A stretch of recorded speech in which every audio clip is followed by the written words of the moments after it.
കൊച്ചേട്ടൻ്റെ കത്ത്. ടീച്ചറിനോടെടുക്കാം അമ്മയോളം. പ്രിയ DCL കൂട്ടുകാരി, മനസ്സ് നിറയെ മറ്റുള്ളവർക്കായി പകർന്നു നൽകാൻ സ്നേഹം മാത്രം നിറച്ച് യാത്ര തുടങ്ങിയതായിരുന്നു സിസ്റ്റർ ഹെയ്സ്ലെറ്റ് SD എന്ന അധ്യാപികയായി വിരമിച്ച സന്യാസി. എന്നാൽ ഡ്രൈവർ സ്വിച്ചിലടയ്ക്കേണ്ട ബസ്സിൻ്റെ ഓട്ടോമാറ്റിക് വാതിലടയ്ക്കാതെ വേഗത്തിൽ മുന്നോട്ട് പോയ ബസ്സിൽ നിന്ന് സിസ്റ്റർ റോഡിലേക്ക് തെറിച്ചു വീണു. ഗുരുതര പരിക്കുകളെ അതിജീവിക്കാനാകാതെ നമ്മോട് വിട പറഞ്ഞു. കോതമംഗലം കോഴിപ്പള്ളിയിൽ വെച്ചുണ്ടായ അപകടത്തിലാണ് ഈ കഴിഞ്ഞ വർഷം ഊന്നുകൽ ലിറ്റിൽ ഫ്ലവർ ഹൈസ്കൂളിൽ നിന്ന് വിരമിച്ച് നിരവധി മേഖലകളിൽ സജീവ ശുശ്രൂഷ ചെയ്തു വന്ന നല്ല അധ്യാപികയായ സിസ്റ്ററിന് ഇന്നലെ 1/7/2026 ജീവൻ നഷ്ടമായത്. കാഞ്ഞിരപ്പള്ളി സെൻറ് മേരീസ് ഗേൾസ് ഹൈസ്കൂളിലെ അധ്യാപക സമൂഹത്തിൻ്റെ പ്രസരിപ്പായിരുന്നു ഏവർക്കും പ്രിയങ്കരിയായിരുന്ന സ്വപ്ന രാജേഷ് ടീച്ചർ. 10C ക്ലാസ് ടീച്ചറും സ്റ്റാഫ് സെക്രട്ടറിയും സഹ അധ്യാപകരുടെയും വിദ്യാർത്ഥികളുടെയും മാനേജ്മെൻറ്റിൻ്റെയും അഭിമാനവും ആഹ്ലാദവുമായിരുന്ന സ്വപ്ന ടീച്ചർ ഇന്നലെ 1/7/2026 നന്നായി പഠിപ്പിച്ച് എല്ലാവരെയും സന്തോഷിപ്പിച്ച് വീട്ടിലേക്ക് പോയതാണ്. പതിവ് പോലെ ഇന്ന് രാവിലെ സ്കൂളിലെത്താമെന്ന പ്രതീക്ഷയിലാണ് പ്രിയ ടീച്ചർ പോയത്. എന്നാൽ വീട്ടിൽ വെച്ച് പെട്ടെന്ന് ഹൃദയാഘാതം ഉണ്ടാവുകയും ജീവൻ നഷ്ടമാവുകയുമാണ് ഉണ്ടായത്. പ്രിയ കൂട്ടുകാരെ, 2 ഗുരുശ്രേഷ്ഠർ അപ്രതീക്ഷിതമായി വിദ്യാർത്ഥി ലോകത്തോട് യാത്ര പറഞ്ഞു.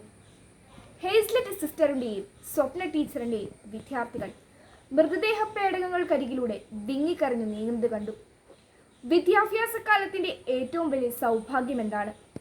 ഫുൾ A+ വാങ്ങുന്നതോ കലാതിലകമോ പ്രതിഭയോ ആകുന്നതോ ആണോ? സമ്മാനങ്ങൾ ഒന്നും കിട്ടുന്നില്ലെങ്കിലും താൻ ബഹുമാനിക്കുന്ന അധ്യാപകരുടെ പ്രീതിയും വാത്സല്യവും തന്നോടൊപ്പമുണ്ട് എന്ന ഓരോ വിദ്യാർത്ഥിയുടെയും ആത്മവിശ്വാസവും ഉള്ളിലെ അഭിമാനവുമല്ലേ ഏറ്റവും വലിയ സൗഭാഗ്യം? തീർച്ചയായും അതെ. അതിന് ആത്മാർത്ഥതയും സത്യസന്ധതയും ഉണ്ടായാൽ മതി. അധ്യാപകരോട് എത്രമാത്രം അടുപ്പമാകാം? അമ്മയോളം, അച്ഛനോളം എന്ന ഉത്തരമുള്ളൂ. നമ്മുടെ ഭാരതീയ ദർശനത്തിൽ മാതാവും പിതാവും ഗുരുവും ദൈവതുല്യരാണ്.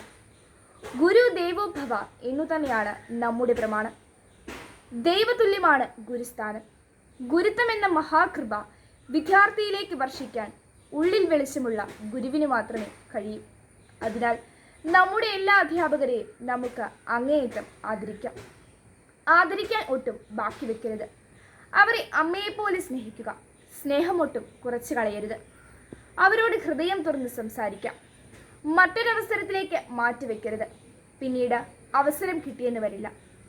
സ്വപ്ന ടീച്ചറിനോടും ഹെയ്സ്ലെറ്റ് സിസ്റ്ററിനോടും പിന്നീട് പറയാനിരുന്ന അവരുടെ വിദ്യാർത്ഥികൾ മാറ്റിവെച്ചത് അവരുടെ ഉള്ളിൽ ബാക്കിയാവുകയാണ്. നമുക്കിന്ന് തന്നെ സ്നേഹാദരവുകളോടെ പുഞ്ചിരി മത്സരികളുമായി നമ്മുടെ അധ്യാപകരുടെ മനസ്സിൽ ശിഷ്യവസന്തം തീർക്കാം. അമ്മയോളം എടുക്കാം. അനുഗ്രഹീതരാകാം. ആശംസകളോടെ സ്വന്തം കൊച്ചേട്ടൻ.